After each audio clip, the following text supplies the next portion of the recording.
Yakında Kırgızistan'ın başkenti Bişkek'te düzenlenen hükümetler arası Kırgızistan-Türkiye Ticaret ve Ekonomik İşbirliği Komisyonu'nun 10. toplantısı çerçevesinde yapılan iş forumuna Türkiye iş adamları da aktif katılım sağladı.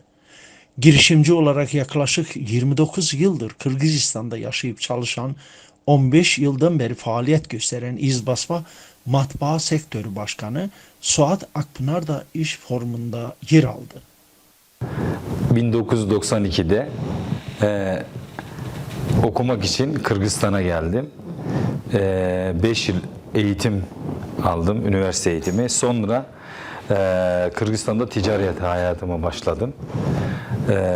Kırgızistan'da yaklaşık 29 yılım oldu. Bu 29. yılım.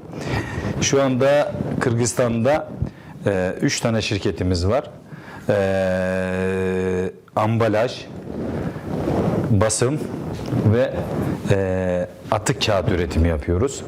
Kırgızistan'da ticari olarak yaklaşık bu mesleğe başlamam 15 yıl oldu profesyonel olarak. Daha önce müdürlük yaptım. Manas Üniversitesi'nde, Manas Üniversitesi matbaasında 8 yıl müdürlük yaptım.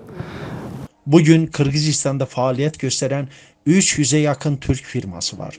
Bu şirketler Kırgızistan ile Türkiye arasında bir dostluk ve kardeşlik köprüsü rolü oynamaktadır. Burada tabii Türk firmaları büyük rol almakta. Özellikle iki devlet arasında Türkiye ve Kırgızistan açısından ticari dostluk köprülerini oluşturan en büyük faktörler bu firmalar. Türkiye'nin burada rolü çok etkin, sebebi biliyorsunuz üniversitemiz var. Manas Üniversitesi.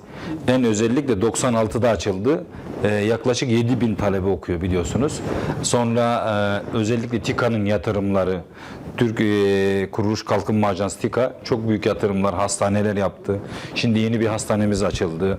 Marif yaklaşık 2500 kişilik bir okul açtı, öğrencilik kapasiteyle ve şu anda yer de yok yani.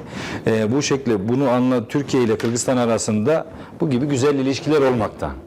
Toplantıda Türkiye'den gelen iş adamlarıyla ve Kırgızistan'daki yani Kırgız iş adamlarının arasındaki birlik, ekonomi birlik oluşturup Kırgızistan'da çünkü yatırım alanında 4 hedef koymuşlardı orada.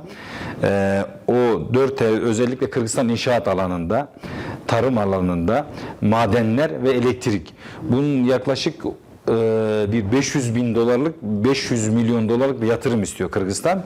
Bunu Kırgızistan'ı şu anda kaldıracak yani yapacak ekipman ve gücü yok. Bu yüzden çok güzel oldu bu. Yatırımcıya ihtiyacı var Kırgızistan'ın şu anda. Onun için bence güzel geçti. Bunlar devamlı olmalı, sık sık olmalı ki insanlar bu şeyler taze yani sık olursa yani yılda bir kere de tabii insanlar güvenir ve ilişkiler sık olur. İzbasma yakın zamanda Kırgız Cumhuriyeti'nin ağaç işletme endüstrisinin en iyi ihracatçısı logosunu kullanma hakkını kazanmıştır. Bu toplantının çok hayırlı olduğuna inanıyorum ben. İnşallah diyorum ki özellikle bu toplantıyı Cumhurbaşkanı Japarov çok iyi destekledi. Çünkü yani ülkenin şu anda yatırım ihtiyacı var Kırgızistan'ın. Yaklaşık ne dediler 152 okul yapılacak. 152 tane 50 hastane yapılacak. Bunun için yatırımcı ve kuruluş yapan şirketlere ihtiyacımız var dedi. Tabii Türkiye'nin de bir örnek hastanesi var. Evet. Yani Türkiye bir örnek hastane olarak yaptı. Düşünüyorum Kırgızistan için ve Türkiye için hayırlı olacak. Çünkü kardeş ülkeyiz, dost ülkeyiz. Dostluklarımız var, bağlarımız var. Artık akraba olduk gibi yani Kırgızistan'la. Kendini tam teşekküllü bir Kırgız vatandaşı olarak gören Suat Akpınar, karısının Kırgız Türk'ü olduğunu belirterek şu anda ailece Kırgızistan ekonomisine yatırım yapmaya devam edeceğini ve ülkenin kalkınması için elinden gelen her şeyi yapacağını dile getirdi. Bu zorlukların ütesinden birlikte gelebiliriz dedi. Kırgız eli Türk eliyle tuğan bir el.